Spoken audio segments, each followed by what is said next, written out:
The ring was small for something that had ended a marriage. He'd found it on the morning table. Not the nightstand where Rebecca set it each evening before bed, but the table by the door, placed there with a deliberateness he could feel even through his blindness, as though she'd paused on her way out, as though leaving it had been the last conscious act of their union, and she'd wanted it positioned where he would never find it by accident, where a servant would have to press it into his palm and explain that had been 11 days ago, or 12. Time had begun to blur at its edges, the way everything blurred now, not into darkness, because darkness implied the memory of light, but into a thick, depthless nothing that sat behind his eyes like wet wool. Nathaniel turned the ring between his thumb and forefinger. Gold. Thin band. He'd chosen it himself at Rundell and Bridge before the wedding, 6 years ago, when his hands had been steady and his eyes had still worked, and the idea of Rebecca leaving him had belonged to the realm of absurdity. A duke did not get left. A duke was endured. But a blind duke, apparently, was not. He was had been sitting for what felt like hours, in the chair beside the cold hearth in the east drawing room. He knew it was the east drawing room because the floorboards here had a particular groan, third step from the threshold, and because the air carried the ghost scent of the lemon oil Mrs. Calloway used on the wainscoting, or had used. Mrs. Calloway had departed 4 days after Rebecca, taking the cook and one of the footmen with her, offering a pitying explanation he'd refused to hear to the end. The house was emptying around him. He could feel it the way one feels weather shifting, a change in pressure, in the quality of silence. Fewer footsteps, fewer doors. The hallways gave back longer echoes now. Your Grace. Phelps. His valet, the last one, the one who remained, though Nathaniel suspected even that loyalty had an expiration he could nearly hear ticking. There is a woman at the kitchen entrance. She says she's come about the position. What position? Nurse, Your Grace. The physician, Dr. Locke. He apparently sent word to the parish before he left that you required. I require nothing. That you required. I require nothing. The words came out flat. Not angry. Anger required energy he no longer had in reliable supply. He'd spent it, all of it, every last reserve, in the first 3 days after Rebecca's departure, when he'd raged through rooms he couldn't see, cracking his shins on furniture that had been rearranged or hadn't been, he could no longer tell. He'd thrown a crystal decanter in the direction of a voice that turned out to be empty air. He'd heard it shatter against the far wall, and then he'd stood in the wet silence of spilled brandy and broken glass and understood, with the totality of a man who has lost his sight, that fury was a luxury designed for people who could see what they were destroying. She's still at the door, Your Grace. Send her away. She says she'll wait. He said nothing. The ring turned. After a while, Phelps's footsteps retreated. She waited. He knew this because the house, in its increasing emptiness, had become an instrument of sound, and he could hear, distantly through the kitchen corridor, the faint creak of someone shifting their weight on the back step, not pacing, not knocking again, simply standing. An hour passed, maybe more. Rain began. He heard it first against the east windows, then spreading across the roof in a long exhale, and still the creak came at intervals from the kitchen door. Nathaniel's jaw tightened. The ring pressed a groove into his thumb. Phelps. No answer. He'd gone somewhere. The cellar, perhaps, or his own quarters. The man had started disappearing for stretches, another sign of the slow disillusion Nathaniel could not stop. He stood. The movement was precarious, and he hated it. Hated the way his hands went out before him like a child's. Hated the way the floor seemed to tilt, though he knew it was level. Hated most of all the pause required before every step, the constant negotiation with a world that no longer announced itself through light. He found the doorframe, the corridor. His left hand traced the wall, plaster, then the wooden edge of a doorway, then plaster again, and he counted steps. 14 to the junction. Left toward the kitchen. The back door was heavy oak. He found the latch, turned it. Rain hit his face immediately, cold and honest, and he almost flinched, but didn't. "You're still here," he said. "Yes, Your Grace," a woman's voice. Low for a woman, not deep but low, as if pitched by habit beneath notice. There was rain in it, a slight tremor from cold, but no deference beyond the title. No pity. He waited for pity. It did not come. "I don't need a nurse. Dr. Locke believes otherwise. Dr. Locke is not here. Dr. Locke left." And yet his assessment did not leave with him. Nathaniel's grip tightened on the door. The response was too precise.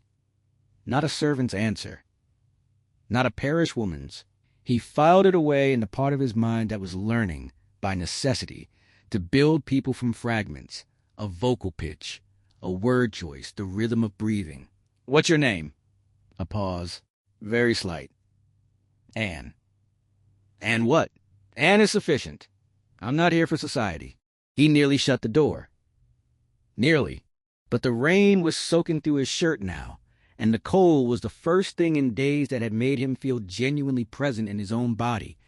And there was something in the woman's voice, not warmth exactly, but a kind of solidity, a refusal to perform, that snagged against the empty rooms behind him.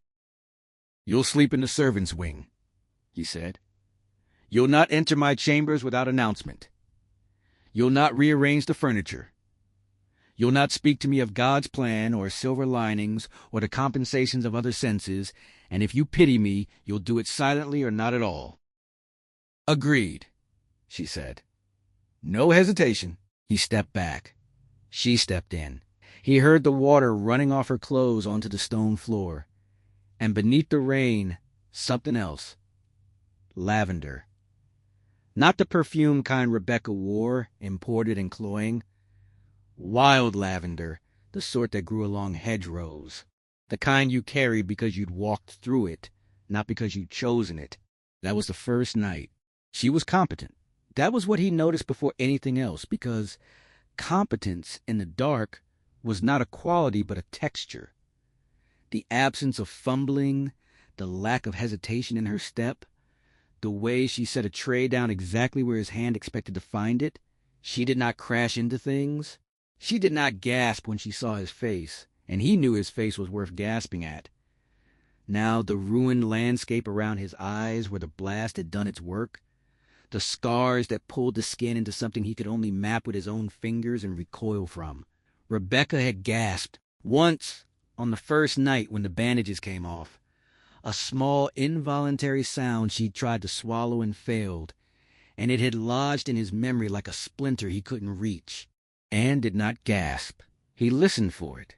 That first morning when she brought him water and her fingers brushed his temple as she checked the healing tissue around his eye sockets. Silence. Not suppressed horror, actual silence.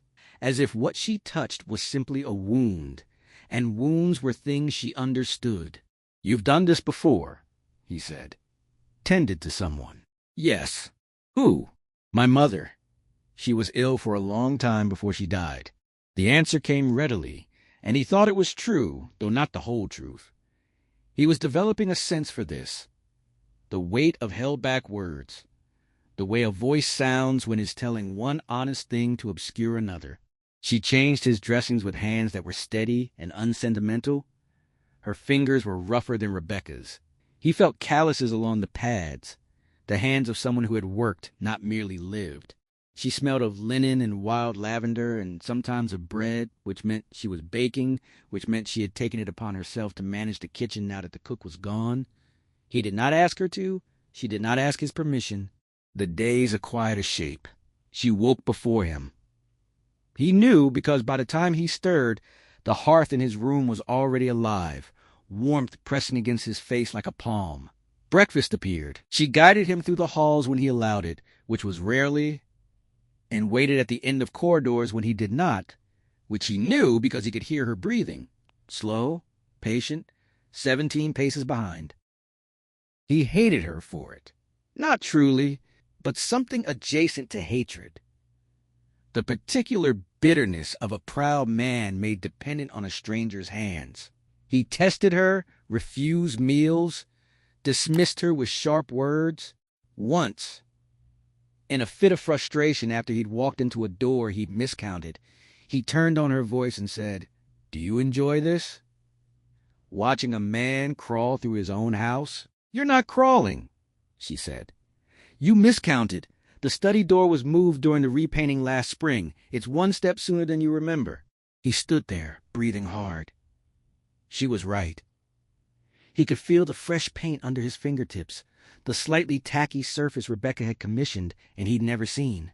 "One step sooner," he repeated. "Yes."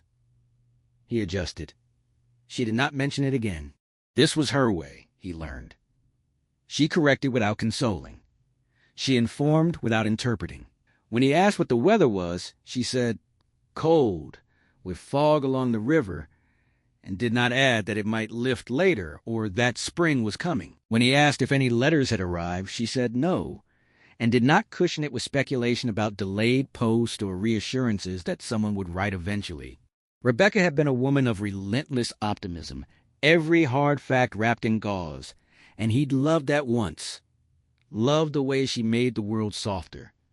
Now he understood that softness for what it was, a refusal to let him stand on solid ground. Anne gave him solid ground. It was not comfortable. It held. At night, alone, he turned the ring. This had become ritual, the last act before sleep, his fingers tracing the band's circumference, the tiny engraving inside, R&N 1811, that he'd once been able to read with his eyes and now read with his skin. The ring was a question he could not stop asking. What did she see that last morning that made leaving possible? Not his blindness alone. He was not naive enough to believe that. Rebecca had married a title, a fortune, a face, and 2 of those 3 had survived the blast intact. But the face was gone, and the title now came wrapped in dependence, and the fortune meant nothing if the man who held it could not escort her to balls, could not admire her gowns, could not look at her the way she required being looked at. She had needed to be seen, and he could no longer see. The ring turned. The nothing behind his eyes pressed closer. Sleep came eventually, heavy and dreamless, and in the morning Anne's footsteps crossed the floor, quiet, precise, already carrying warmth toward the hearth, and another day began in the dark. Weeks passed. Phelps left. He did not announce it grandly. There was simply a morning when the particular shuffle of the valet's shoes, left foot slightly dragging, an old injury from his years in service, did not appear. Nathaniel waited through breakfast, through the afternoon. By evening, he understood. "He's gone," he said. He was sitting at the dining table, a meal of soup and bread before him. Anne was somewhere to his left. He'd learned to locate her by the faint displacement of air, the way a room's silence changed quality around a body. "Yes," she said. "He took a position in London. He left a note." "Read it." "It says he is sorry, and that he wishes your grace well, and that he hopes—" "Stop." He picked up the spoon, set it down, picked it up again. "That's enough." She did not apologize for Phelps, did not say she was sorry or that it was a shame or any of the things a woman of feeling might offer. She simply remained where she was, breathing her steady breath, while the silence between them held the weight of a house now occupied by 2 people and no one else. "You'll leave too," he said. "Eventually." He waited for her denial. The automatic protest, "No, Your Grace, I would never." Instead, she said, "The soup is getting cold." He almost laughed. It was the closest he'd come in weeks, and the sensation frightened him. A crack in the structure he'd built, the careful architecture of controlled despair. He ate the soup. It was good. She had learned somehow that he preferred less salt than the former cook had used. He did not know how she'd learned this. He did not ask. The ring sat in his waistcoat pocket now, not on his finger, not on the table, carried. He touched it sometimes through the cloth, a habit he did not examine, a rosary for a faith he was losing. And Anne moved through the house around him, steady as weather, quiet as growth, asking nothing, offering nothing beyond what was needed. He did not know who she was. He did not know what she had given up to be here, what life she'd set aside, what name she'd buried beneath the simple, common syllables she'd offered him in the rain. He did not know, and the not knowing would cost him more than the blindness ever had. The months did not pass so much as accumulate, the way silt gathers at a river's bend, imperceptible until the shape of things has changed. He learned autumn by the smell of it. Whetstone and leaf rot, and the particular sharpness of cold air before it carries frost. Anne brought wood in from the store and kept the fires high, and he heard her splitting logs one morning, the rhythmic crack of the axe, steady as a heartbeat, a sound that no hired nurse from a parish ought to know how to make. He said nothing. She said nothing. The wood appeared, dry and stacked, and the fires burned. Winter came as a tightening. The house contracted around them, fewer rooms used, fewer corridors walked, the world narrowing to the kitchen, the drawing room, his chambers. Anne moved between these points with a sureness that unsettled him. Not the sureness of someone learning a space, the sureness of someone remembering one. He noticed this in December, or what he believed was December, based on the depth of cold and the quality of stillness outside. She had come into the drawing room carrying tea, and he heard her set the tray on the side table. Not the table nearest the door where a newcomer would logically place it, but the small mahogany table beside the second window, the one Rebecca had always used because it sat at the precise height of the chair arm. Anne could not have known this by sight alone in a dark room. She could not have stumbled upon it. It was a choice made from knowledge she should not possess. "The table by the window," he said. "Yes." "How did you know to use that one?" A pause. One breath. "2. It's the right height." "For the chair." "Yes." He let it pass. But the question folded itself into the growing catalog of things about Anne that did not quite align. Small discrepancies, hairline fractures in the surface of the stranger she claimed to be.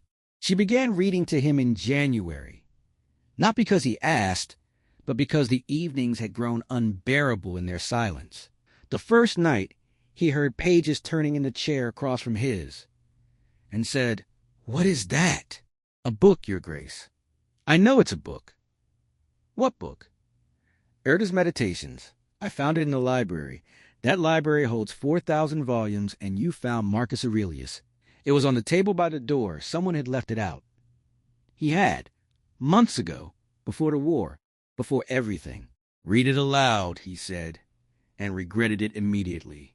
The request felt like surrender, an admission that he could no longer fill his own hours.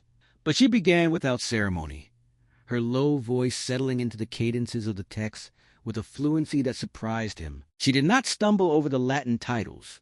She pronounced the names correctly. When she reached a passage about the nature of suffering, the impediment to action advances action. What stands in the way becomes the way. She did not pause or look at him or weight the words with meaning. She simply read them and moved on. And he was grateful for that, more grateful than he could have explained. The readings became nightly. She moved through the Stoics, then to histories, then at his request to poetry, Dryden, Pope, Milton. He discovered her taste through what she chose when he left the selection to her. She favored precise language over lush, argument over ornament. Once she chose a passage from the Book of Job and read it with such controlled steadiness that he understood she was not reading it for him at all. "You know this text," he said when she finished. "Everyone knows Job." "Not like that. You've lived with it." She closed the book. He heard the soft pressure of leather covers meeting. "Shall I bring more wood for the fire, Your Grace?" He understood the deflection, permitted it. But her voice in those verses stayed with him. "Naked came I out of my mother's womb, and naked shall I return thither." And he wondered, not for the first time, what she had been stripped of before she arrived at his kitchen door. Spring announced itself through birdsong. New calls he could not yet identify, layered over the winter, wrens he'd learned to recognize. And the air through his window carried mud and green and something sweet he could not name. Anne opened windows throughout the house, and the cross drafts made the rooms feel larger, more porous, as though the walls were breathing again after months of held breath. She had taken to managing the grounds.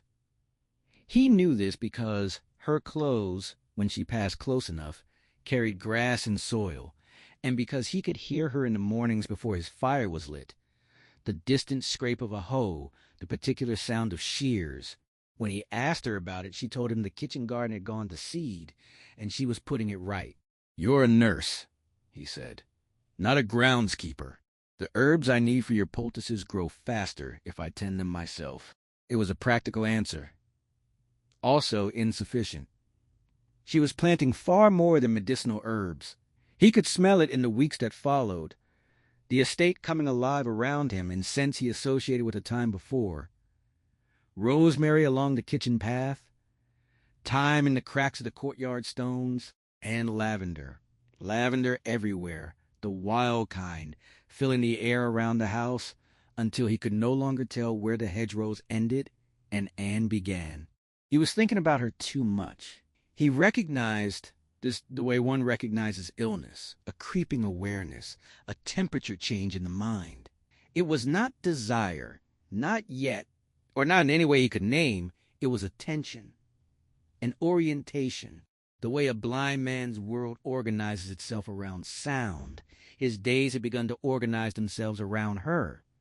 He listened for her footsteps the way he'd once watched for weather from his study window, an unconscious scanning, a calibration of the day's character based on where she was and how she moved. This troubled him. He was still married. The ring in his waistcoat was proof of that, and he touched it now with a different frequency, not the obsessive turning of those first weeks, but a deliberate checking, the way a man touches a wound to confirm it still hurts. It still hurt, but the pain had changed character, duller, more distant, like thunder moving away across a valley. One afternoon, in what he judged to be May, he was walking the ground floor corridor alone. He'd mapped the house by now, every step memorized, his fingers reading the walls like text. When his boot caught the edge of a loose carpet, he went down hard, not a stumble, but a true fall, his knee striking stone, his hands too late to catch him, his forehead glancing off the baseboard with a sound he heard before he felt. Then he was on the floor, and pain was arriving in waves, knee, wrist, the sharp heat above his left eye, and he heard her running. She was there in seconds. Her hands found his shoulders first, then his face, turning it toward her. Her fingers moved over the cut on his forehead, quick, assessing, and he felt her breath on his skin, close and warm and slightly uneven. "It's shallow," she said, "but it needs cleaning." "I'm fine. You're bleeding." "Then I'm bleeding. Let me stand." She helped him up, one arm around his back, her body braced against his, and for a moment he was aware of her with a completeness that had nothing to do with sight. Her height against his. Her head reached his shoulder, no higher, the strength in her arms, more than her frame should have allowed, the wild lavender caught in her hair, and beneath it all, a warmth that radiated through her clothes with the constancy of a heart. He leaned into it before he could stop himself. 1 second. Maybe 2. She did not pull away. Then he straightened, and she released him, and neither of them spoke of it. She cleaned the cut in the kitchen, her fingers gentle but not lingering, and when she pressed a cloth to his forehead, he reached up and caught her wrist. Not roughly, an impulse he did not understand until he'd already acted on it. "Your hands," he said. She went still. He could feel her pulse beneath his thumb, quicker than her voice ever was. "What about them? They're not a nurse's hands. I've told you. I cared for my mother. These are older than that. These hands have scrubbed floors, washed linen, worked earth." He traced a callus along the base of her ring finger. "Who are you?" She withdrew her wrist. Not sharply, a slow, deliberate retraction, like a tide going out. I'm the woman who is cleaning your wound, Your Grace. That is who I am today." He let it go, but he felt the ghost of her pulse against his thumb for hours afterward. And that night, when he reached for the ring in his pocket, his fingers hesitated before closing around it. Summer, then another autumn. The year turned. Nathaniel had stopped counting days and begun counting by other measures. The number of books Anne had read to him, 43 by winter. The number of times she'd adjusted the house to his blindness without being asked. The rugs tacked flat, the sharp-cornered table in the hall removed, a rope strung along the garden path so he could walk outside alone. She never announced these changes. He discovered them by their absence, the hazard that wasn't there, the obstacle that had vanished, the path that appeared where no path had been. She was reshaping the world around him, quietly, without permission, and the weight of it was accumulating in a place he could not reach. A solicitor came in November, Mr. Harrod, from the London office that managed the ducal accounts. Nathaniel received him in the drawing room, and Anne served tea and then retreated. And what he noticed was the nature of her retreat, not the unhurried withdrawal of the previous months. A quickness, a contraction.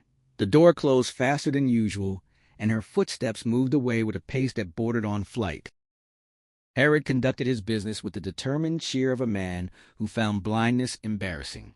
The accounts were stable, the tenants paid, the estate functioned largely, he admitted, because someone had been managing the correspondence with notable competence. "Your woman," Harrod said. "She writes an exceptional hand, very precise. Some of the tenants assumed they were receiving letters from the Duchess herself." Nathaniel's fingers found the ring through the cloth of his waistcoat. "The Duchess is not here." "No, Your Grace. Forgive me. I merely meant the quality of the correspondence. It suggests someone of education." "She's a nurse." "Of course." After Harrod left, his carriage wheels grinding down the drive, growing fainter, then gone, Nathaniel sat in the silence and turned the ring between his fingers. The motion felt different now, mechanical, a habit emptied of its original purpose, the way a clock continues to tick after the house has been abandoned. He called for Anne. She came. He could hear the effort in her composure, the careful placement of each foot, the controlled breath. "You left the room quickly when Harrod arrived." "I had duties in the kitchen." "You've never had duties in the kitchen when I've needed you before." A silence opened between them, and into it fell the sound of wind against the windows, the fire settling in the grate, and somewhere far off, a dog barking. "Do you know Mr. Harrod?" he asked. No. It was the first time she'd lied to him. He was certain of this, not from her voice, which held steady, but from her body, which he'd learned to read through air and proximity. She had shifted her weight backward, fractionally, the lean of a person preparing to move away from the truth. He did not press, not because he was merciful, but because he was afraid of what the answer might dismantle. That night he could not sleep. He lay in the dark, his permanent dark, indistinguishable from any other, and turned the ring and thought about the woman in his house. She knew where Rebecca placed her tea tray. She could read Latin. She managed correspondence that fooled tenants into believing a duchess had written it. She fled from a London solicitor who might have recognized her face. The ring stopped turning. He held it still, felt its weight, felt, beneath the weight, the first fissure of a suspicion so large he could not yet look at it directly, even with eyes that could no longer look at anything at all. She had told him her name was Anne. She had told him she was sent by the parish. She had told him she cared for her mother before she died. What if only one of those things was true? He pressed the ring against his chest, over the place where his heart kept its own blind rhythm, and waited for morning. Outside, the wind moved through the lavender she had planted, acre after acre of it, surrounding the house in a fragrance that was hers and not hers, familiar and unreachable, like a name on the tip of a tongue that will not come. He fell asleep holding the ring in his fist. When he woke, his palm was marked with its impression, a circle pressed into flesh, the ghost of a marriage he was only now beginning to understand he'd been mourning wrong. It was not Rebecca's absence that haunted him. It was Anne's presence, and the growing, terrible certainty that the two were connected in ways he could not yet bear to name. The letter arrived on a Tuesday in March, the 3rd March since Anne had come. He knew the day because the church bells in the village carried differently in the late winter air, flatter, closer, and because Anne had mentioned, in her spare way, that the post rider had come. She brought it to him in the drawing room. He heard the paper in her hands before she spoke. A single sheet, heavy stock, the kind used by people who wanted their correspondence to feel expensive. "A letter, Your Grace. From London." "Who sends it?" A pause. Not her usual pause. The considered breath before a measured answer. This was different. This silence had a bottom. And something lived there. "The Duchess," she said. "Your wife." The ring. His hand went to his waistcoat pocket before he could stop it. A reflex so deeply worn it no longer required thought. The gold band sat against his fingers like a coal that had forgotten how to burn. "Read it." She did not move. "Anne, read it." He heard her unfold the paper. A single, precise motion. Then her voice, and something in it he had never heard before. A thinness, as though the words were being drawn through a space too narrow to pass through without damage. "My Lord Husband," she began, "I write to you from the house of Lord Ashworth, where I have been residing these 18 months. I trust this letter finds you in improved health, though I confess I have had little news of Havensfield since my departure, and have not sought it. I write now on a matter of practicality. Lord Ashworth has expressed his intention to marry me, and I wish to discuss the terms of a formal separation. My solicitor will contact Mr. Harrod regarding the financial arrangements. I ask only what is fair and proportionate to my years as your wife, and I trust you will not be difficult about it, as difficulty serves neither of us." Anne stopped. The fire cracked. Somewhere outside, a wood pigeon called its 2-note song, the same bird, perhaps, that had been calling since the first spring she'd opened the windows. "Continue," he said. "Your Grace." "Continue." Another silence. He heard her swallow. When she spoke again, her voice had changed. Not louder or softer, but somehow thinner still, a blade turned edge on. "I should mention that I have heard, through Mr. Harrod's clerk, that the estate continues to function tolerably well, and that you have retained a woman in some capacity of care. I confess, surprise. I had assumed the house would fall to ruin without proper management, and I had resigned myself to that eventuality as the natural consequence of your condition. If you have found someone competent, I am glad of it, though I hope you have not been so foolish as to take in my sister. Abigail was always—" She stopped. The name hit the air between them and stayed there, vibrating, a struck bell that would not stop ringing. "Go on," he said. His voice was very quiet. "I cannot." "You will read me the rest of that sentence." He heard her breathing, faster now. The paper trembled. He could hear it, the faintest shiver of heavy stock against unsteady fingers. Abigail was always possessed of a talent for inserting herself where she was not wanted, and I should hate to think of her using your misfortune as an opportunity to— Anne's voice broke, not dramatically. A small fracture, the sound of a beam that has held weight for years finally reaching its limit, to elevate herself above her station. She was cast out of this family for good reason, and I trust she will remain so. The letter ended there, or Anne ended it. He could not tell. What he could tell, what he knew with the certainty of a man who had spent 3 years learning to hear the truth beneath sound, was that the woman standing 6 feet from him was shaking. He could hear it in the paper, in her breath, in the imperceptible shift of weight on the floorboards, the body's betrayal of what the voice fought to contain. Abigail. He said the name in his mind and felt the architecture of the last 3 years shudder around it. "Put the letter down," he said. She set it on the side table, the mahogany table by the second window, Rebecca's table. The table she had known to use on her first night in this house, because it was not a stranger's house. It had never been a stranger's house. Your name, he said, is not Anne. Silence. Your name is Abigail. You are Rebecca's sister. He heard her exhale, a long, uneven breath, the sound of something held for years being released. Not relief. Surrender. Yes. The ring was in his hand. He did not remember taking it from his pocket. It sat in his palm, small and gold, and entirely meaningless. And the nothing behind his eyes pressed in like deep water. You lied to me. Yes. For 3 years. Yes. Why? Her answer did not come immediately. When it arrived, it was stripped of every defense, every careful construction, every measured phrase she had built between them like a wall of clear glass.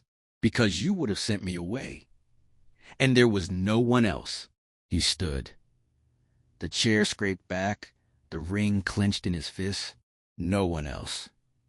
You came here, to this house, to my house, not because you were sent by any parish, not because Dr. Locke arranged it, but because your sister left, and you decided. Dr. Locke did write to the parish. I intercepted the letter. I knew what had happened. The servants who left, they talked, and word reached me in Cheltenham, where I was working as a governess for a family who could barely afford one. Her voice was steady again, but different now, unmasked.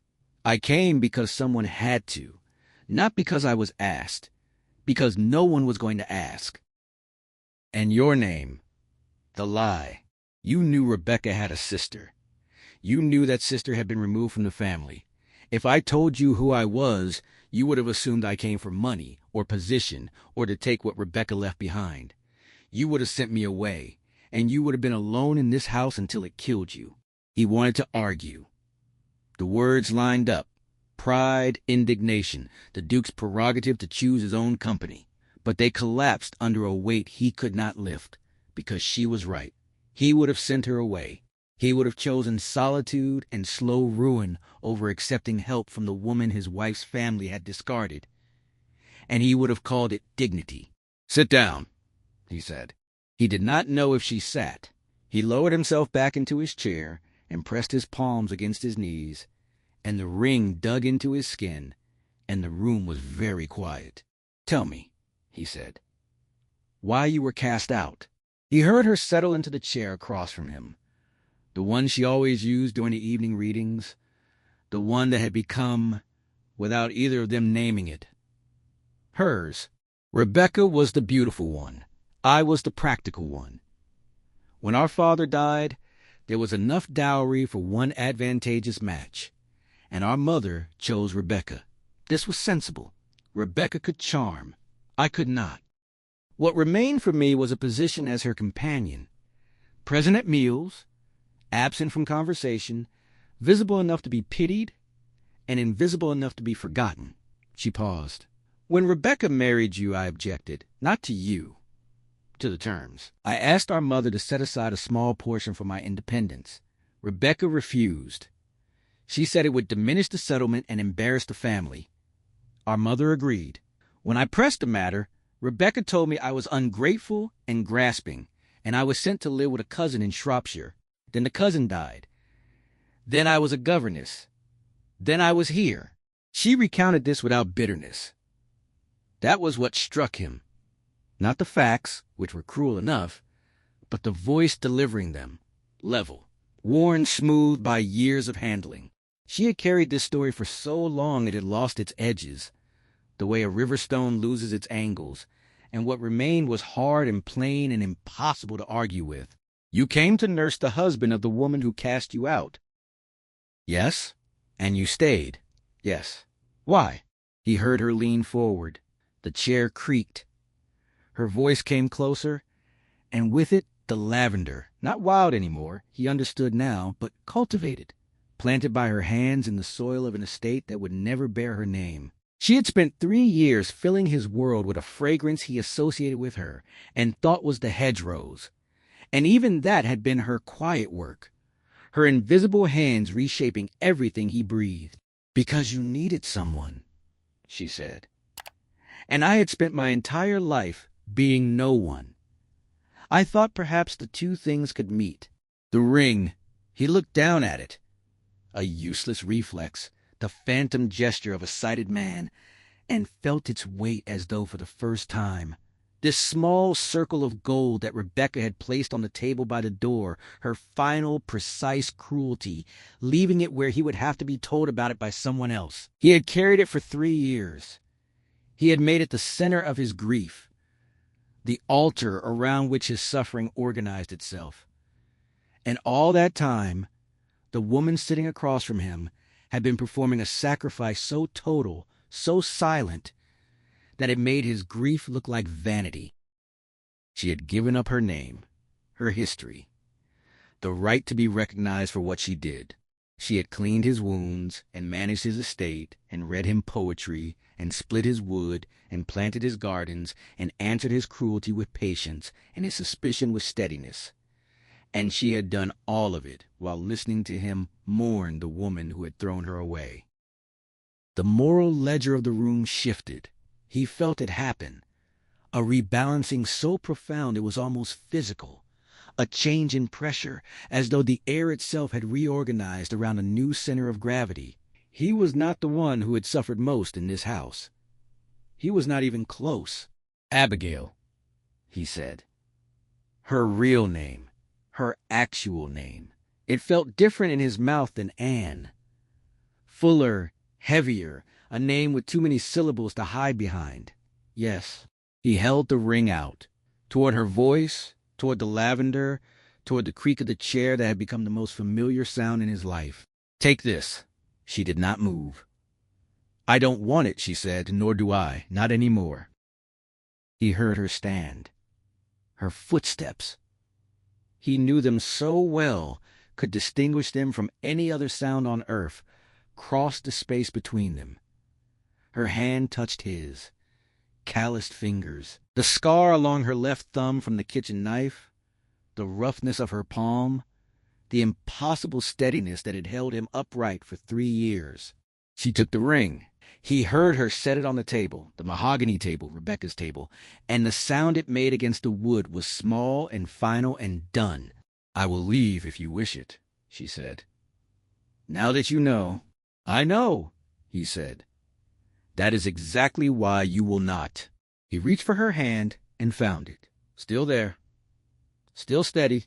He held it as he had never held Rebecca's, not with possession or need, but with recognition. The only thing he could offer that was equal to what she had given. He could not see her face. He would never see her face. But he understood, holding her hand in the dark, that sight was the least of what it meant to see someone.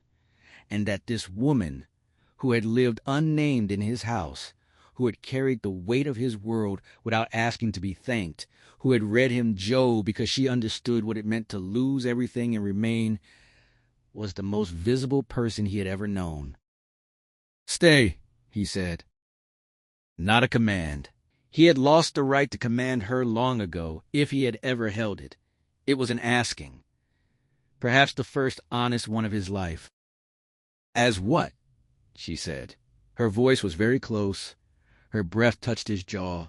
"As yourself. As Abigail. As whatever you wish to be in this house, which has been yours far longer than it has been mine."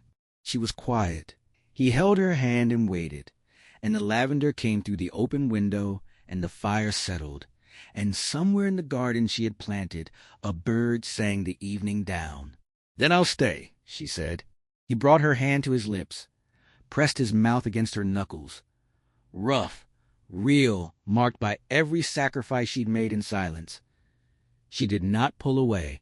Her other hand came to rest against his jaw, her thumb tracing the scar tissue beneath his ruined eyes with the same unhesitant touch she'd offered on the first day, and he turned his face into her palm and breathed. And for the first time in 3 years, the darkness behind his eyes did not feel like loss. It felt like the room they were both standing in, The ring lay on the table, catching light he could not see. Outside, the lavender swayed in a late wind, and the house, their house now, whatever name it carried, held them in its silence, and asked for nothing, and was enough.